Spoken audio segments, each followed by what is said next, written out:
All right, you ready? Mm-hmm. All right, hello and good afternoon, or evening, morning, I guess you could say, depending upon where you live or where you are located. I know we have a lot of people circumnavigating the globe. That's my word of the day, circumnavigation. We have a lot of people around the globe, so if it's in the morning or if it's in the evening or if it's in the afternoon, then good of all those to you. All right? So here it's July 24th, about 3 o'clock p.m. or 1500, depending on how you tell time, Central Standard Time, and it is my mother's birthday. My mom's birthday. So real quick, a happy birthday to my mom, because without her, my tennis journeys in my life, beginning from the time I was born, my sister was older and already traveling. None of that would have been possible.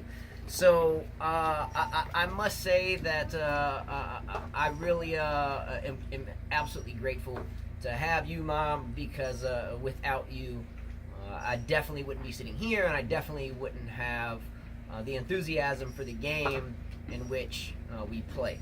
So thank you, Mom. Happy birthday. She's the big 70 today, 7-0. My father is 80. But it's not his birthday. But nonetheless, happy birthday, Mom. And we really, really, really, really wish you a wonderful 70th birthday. All right? So, by the way, if I come across and have less energy than I normally do when we do these videos, we're going to get into that. But there was a set that we played, or a match that we played today, that was one of the toughest matches I've played against her, I think, ever. Maybe since we've ever even met. And we've played, I would say, thousands of matches. Probably thousands. That's not an exaggeration. We try to play a match a day, or at least a set a day, and that's been going on for almost a decade. So I would say that constitutes thousands, right? So today I think would have been one of the roughest ones yet. So if I'm a little drained, then my apologies, and we'll get into that. So once again, we are in our pre-U.S. Open discussion, just like we did for Wimbledon. We're just talking leading up to the U.S. Open, and ready to see who's going to hold the trophy at the U.S. Open here in the not-too-distant future. So, with not a lot going on the hard courts right now. No, there isn't anything. Yeah, I mean, there's a tournament again. There's a small one in Atlanta, and there's a small one in Atlanta hard court, okay. And then there's another small one in China. But again, I think it's not. There's nothing going on in those tournaments, which I think we need to say, oh man, did you see how he just played in Atlanta, or oh, did you see how she just played in China? No disrespect, but I don't think the favorites or dark horses are in any of these tournaments at this point. Possibly maybe a couple, but right now I don't want to waste too much time. Not waste, but I think we have some important things to talk about. Right. So we're gonna try something new today. We have had requests to do topics for a little while. I think Vlad's Music Box, which I have to give him a shout out because he always tries to help us get better.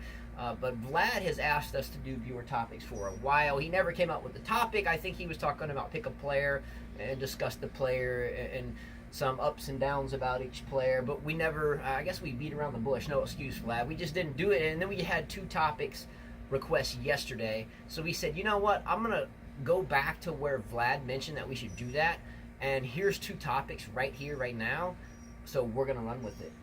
Okay, so we are going to talk about 2 topics. We are going to talk about a topic that AJ Malfoy brought up, and we've discussed it before, but not inherently. Should there be equal prize money at the Grand Slams for both men and women? Topic number 1, we'll get into that. Why not? The second topic will actually be from another female viewer who really writes and thinks, I think, at a very high level, as most everyone does, if not everybody. But I'm curious where she's from. Where are you at? Where are you from? Yeah, so I have that written in too. So yeah. So we're gonna get into that, and she has a topic that concerns why do we not see 19-year-old, 18-year-old, 17-year-old players winning tournaments as they used to, such as Becker, Hingis.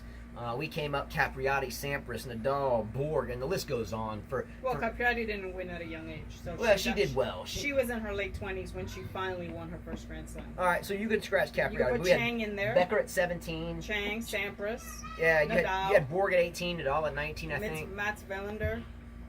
So she has a really nice comment that leads up into her discussion question, which has to do with let's discuss why these younger players aren't taking the tournaments away from the older guys at this point. So we're going to get into that as well. Real quickly, on a personal level, we had a match that we played today, and so I'm going to do a quick match update because she's been calling me Sharapova for a while. And I'll try to do it quickly so we can get this into one show for today. It may go two. So, today we played our normal match. I think as of yesterday, she was up 4-2. So yes. she had won 4 matches and I had won 2.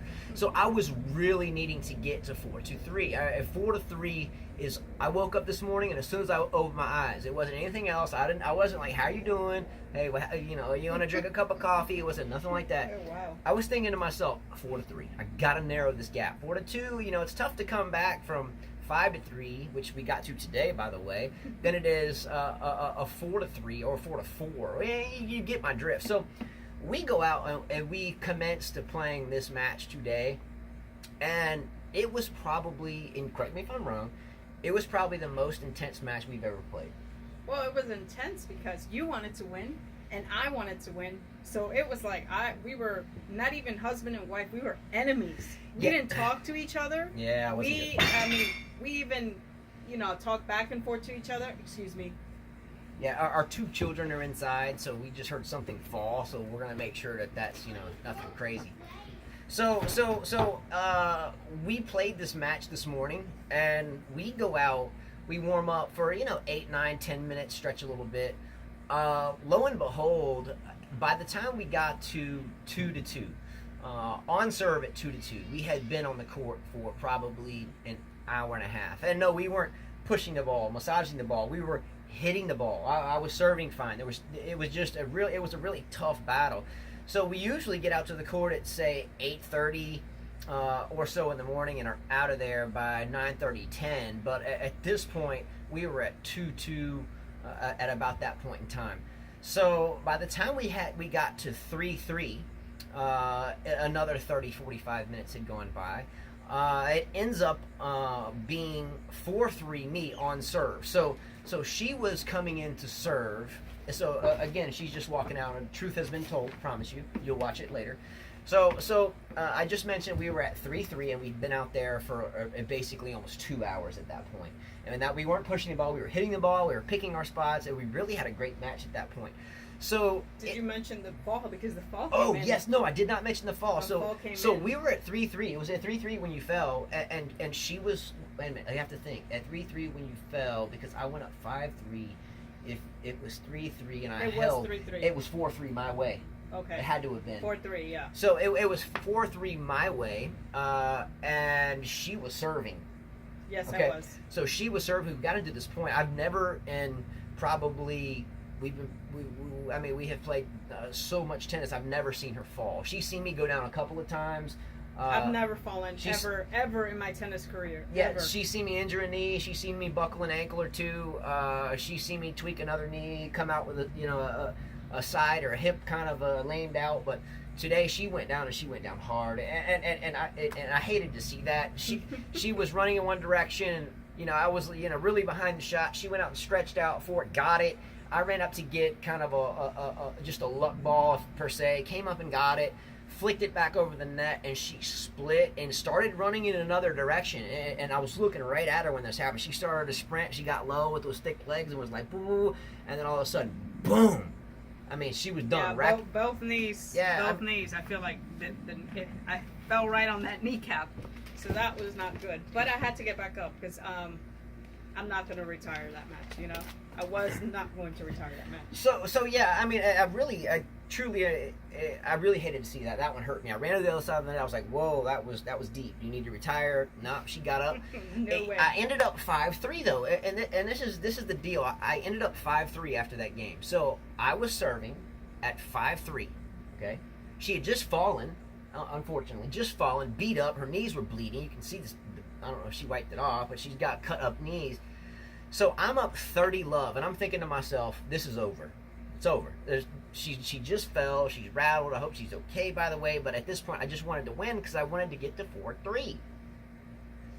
So I was up 30 love. Anyway, long story short, I was 2 points away from winning for the second time in a row. And we ended up in that game after another 20 minutes of game. And I served well. She just returned well. But we ended up at match point for me. So I had match point. Match point. First serve, missed it. Second serve, she wasn't paying attention. I see because she was kind of laboring the leg and kind of paying attention elsewhere. So I threw up the Michael Chang underhanded serve like he did against Lendl. Scoop! Dumped it right in the net. Double faulted. Yep, and I told him that's what you get for trying to be slick. Yeah, she said that's what you get for trying to be slick. She won the next 2 points, got it back to 5-4. She broke me. I held it 5-5 and on and on and on and on. 5-4. I served, and right when I served. Oh yeah, I had another match point at 5-4. When I served though, and I got through that point, I said, okay, my game is back. Now I'm hitting the ball. I'm not just slicing and trying to stay in the point. Now I'm hitting my shots. And I told you that real loud across the net. I said, you're in trouble. I said, I got my game back, and I could tell your energy was gone. And I said, and I am not tired whatsoever. So I can't argue that because that's the truth, and usually when we're battling, she's just being defensive, but she's right here. So she broke me. It was 5-4. She held it 5-5. Lo and behold, we end up in a tiebreaker. Yeah, and I was mad at him because he kept drying his towel, his glasses. So he thought I was being mean to him, but I would like to play fast. I hate that. I couldn't play Nadal because I would throw the racket at his head. So anyway, we'll end our personal deal because that's not what we're here for. But nonetheless, my racket went over the fence. Many times. I didn't mean to do that at about 3-3 in the tiebreaker. I was beat. We were out there almost 3 hours for one set that went 7-6 her way, and I squandered 3 match points. Yes. Anyway. Too bad, so sad. All right, so I won. Yes. So now she is up. It was 4-2. Now she's up 5-2. 5-3. No, 5-2. No, 5-2. Ooh, that's bad for you. Like I said, Serena Sharapova. All right, so we're going to jump into topic number 1, Sorry, baby. which again came in from AJ Malfoy. This is a topic we've discussed before about men and women's prize money, and with all the marketing involved, that's one-sided, more in favor of the men. We can kind of call it a really good topic because I think for the most part the major media channels cover the men's and women's at about the same a rate, I guess you could say. At least here where we live, we have a channel that expands into about 8 channels during the majors, and there's about 7 courts I think that these cameras cover, and within those 7 courts, it doesn't matter who's playing, we get to see it. So anyway, it doesn't matter for me either way. I'm just telling you that I think it's a great topic to discuss. So she's going to read AJ Malfoy's question. It's rather short, and we're going to discuss that question. Well, he says, discuss this. Should female players be paid the same as male tennis players in the Grand Slams? It's a great question. Should they? I think they should get paid the same. Yeah, I know I've heard the argument over years was saying, well, the men play 3 out of 5 sets and the women play 2 out of 3. Well, the men they're stronger, their bodies are built different, they are supposed to last longer on a tennis court, so they should play 3 out of 5. If you put women to play 3 out of 5, you wouldn't see good matches. They would be tired. Women's bodies are not built the same way as you guys. Yeah, I mean, we don't last we don't last as long, and that's just a fact. So your argument with that one little bit, just that little, yeah. So with that little one nugget of this huge argument, you would say that favors less prize money or more? No, they should make equal amount of money at Grand Slams. Okay, so that's just one little part. That's just one. I'm not saying that's so we have if we have a bucket of pros and cons, right, that would go in the con or the pro for equal pay. Correct. Okay, so we have one that the women's bodies are built differently. They they go through things. I think on kind of a monthly cycle that unfortunately you guys don't go through. That we don't go through that, or fortunately we don't go through that, and it is debilitating, and it does change the mind, and it does change the energy, and it does change all of that. We won't get into that, but that's a one for the pro bucket of equal pay. Mm-hmm. So one that I have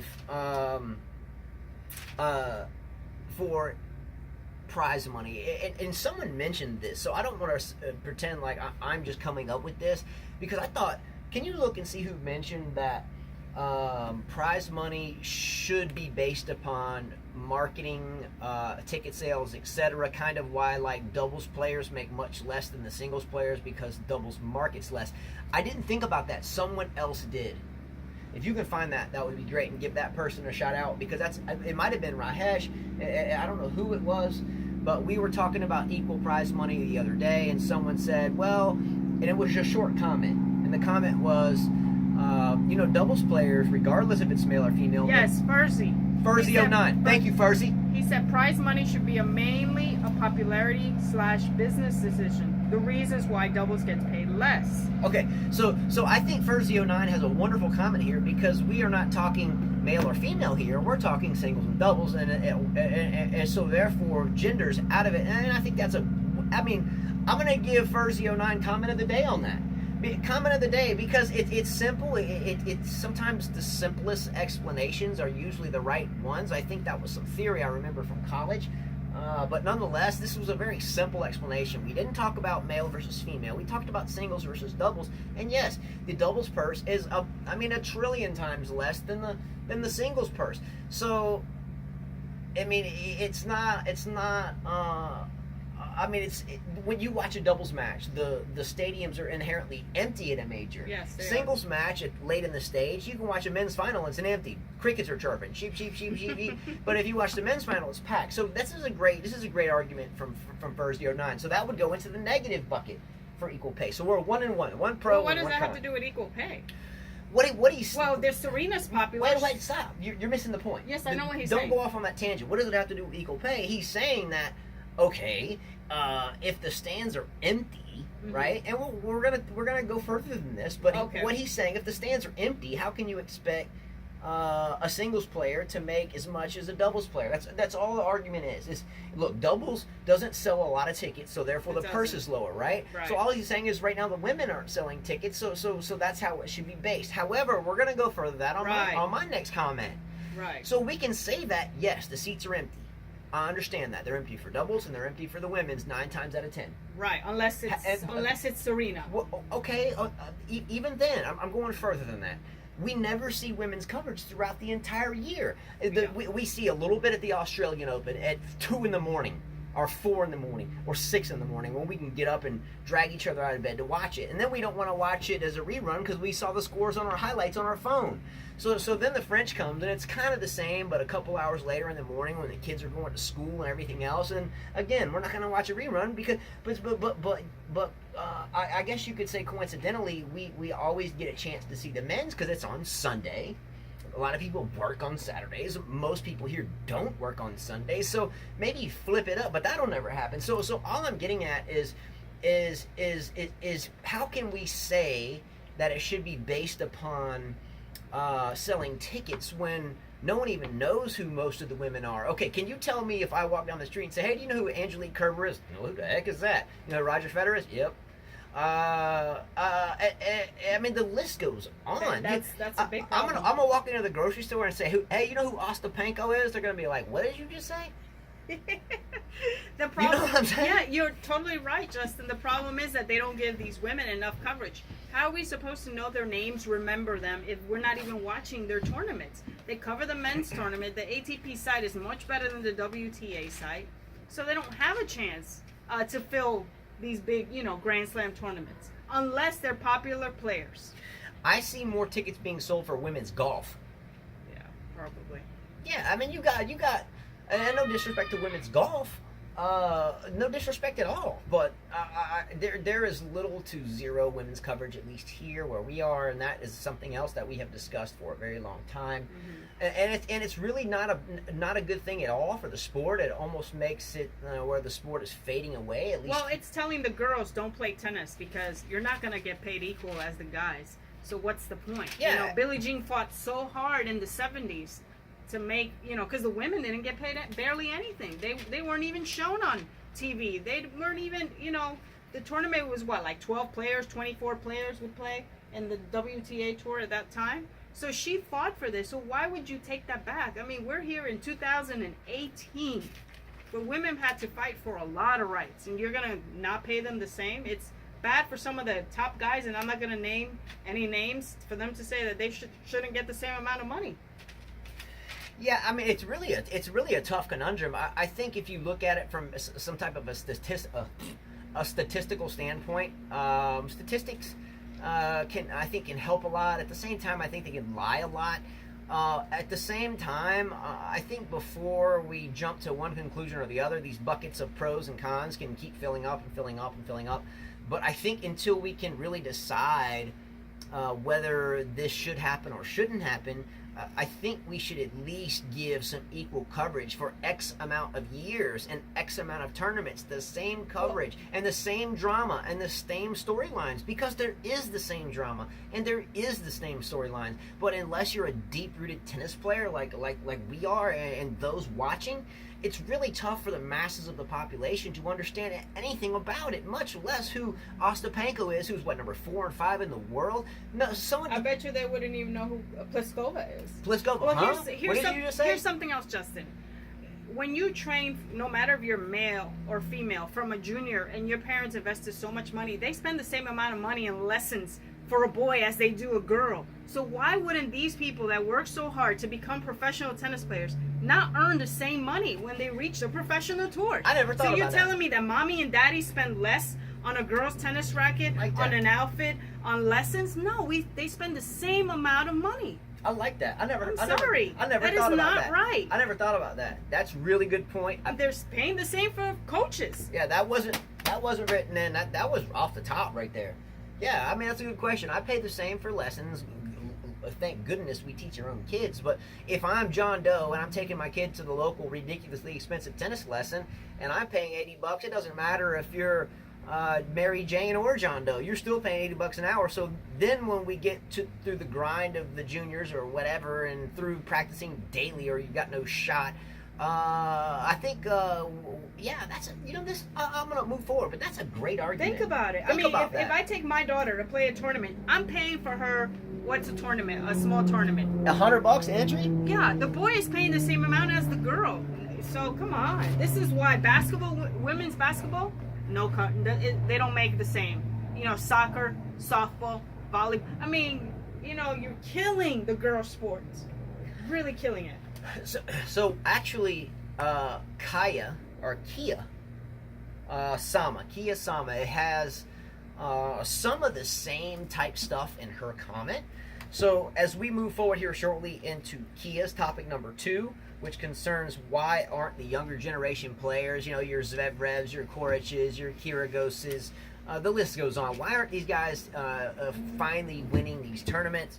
And furthermore, she has a really nice long comment, and I'm going to have Carlo read that. So in ending on the topic from AJ Malfoy, equal prize money in the majors. Let's discuss that. Why not? What can it hurt? And if it's no interest to anyone, then so be it. But it's something we've talked about a while, and it's something that we hear, and the only people that I feel like anybody listens to, if they even care, and I think we care one way or the other, it should come out favorable, or just simply people that are already 100 millionaires and they're all sponsored by Nike. So why don't we discuss it as those that actually watch and have to buy our shoes and buy our shirts and actually pay the $80 an hour for our kids to learn. So we're going to leave it at that. Comment on it. And again, this is for AJ Malfoy. Great topic. Good job on that one. All right, so moving into topic number 2, and this comes from Kia Sama. And it concerns why younger players like the Beckers and the Hingises aren't as prolific as they once were. So she's going to read the entire comment quickly, so hopefully it's not too fast, and then her discussion question, and then we're going to discuss that. Well, she says, "Hi guys, thanks for the shout out on my comment being comment of the day. And here I was afraid I rambled too long. I enjoy the points you made about coaching on the court for the females, Carla. Not sure why that was allowed in the first place. It does take away from individuality of the sport and makes players less willing to think out on their own. Excellent arguments. About the state of tennis in the States. Sadly, it's going to keep being on the decline or out of reach of those who who wish to play it because it's not considered a top-tier sporting event as such. Unless the next Axios Arena is produced, the only reason it gets any traction is due to the popularity of Federer, Nadal, and the Williams sisters. But once those guys retire, then what? Who is the tennis world grooming next to take over the huge void that will remain? And as long as tennis keeps seen as the rich people's sport, it's always going to take a backseat to basketball, football, and the likes. Sad indeed. P.S. I have a topic discussion that's bothering me. Why aren't these young generation winning more tournaments at an early age? We've had past champions win Grand Slams at 19, even as young as 16. Hingis, I think, or was someone younger. What's the problem with the new generation? Is it that they're just not motivated? Or are they simply content to show their faces at the tournaments and let the big 3 or 4 keep taking all the glory? Absolutely beautiful. All right, first and foremost, another absolutely superb topic, and furthermore, a very well planned, thought out, and executed set of writing. So really excellent discussion, question, and topic in writing. So vamos to you. So what I'm going to do here is we are at about 26 minutes, okay? There's no sense of diving into this discussion, which is more involved than the last one, in my opinion, with just a couple of minutes and so forth. So what I'm going to do is I'm going to end part 1 here, and immediately go into part 2, a brief introduction in case someone else is seeing it for the first time, and we're going to start right back with this topic, again from Kia-sama, on why aren't the younger guys getting it done, or gals getting it done. I think some of the younger gals are getting it done. Who are the younger gals? We got Ostapenko, that's one of French. She's a baby, right? One out of well, we'll talk about it in the next video. Yeah, so I mean, there's some younger players that have had some. Well, I mean, you may be right about that. One. All right. One's better than none, I guess. All right, so. Yeah. So anyway, so again, thanks everyone for watching, and one of these days we're gonna figure a way to get it into 30 minutes, and maybe you can help us get there, or maybe you like it being 30-minute, maybe you like it better an hour. Anyway, so I'm ending it here. Thanks so much. Stay tuned for part 2. If not, hey, thanks for staying with us. We really thank you guys a lot. Subscribe, like, if you wish. Share it. Yeah, share it. So anyway, Carla always says, Adios. see you in just a minute.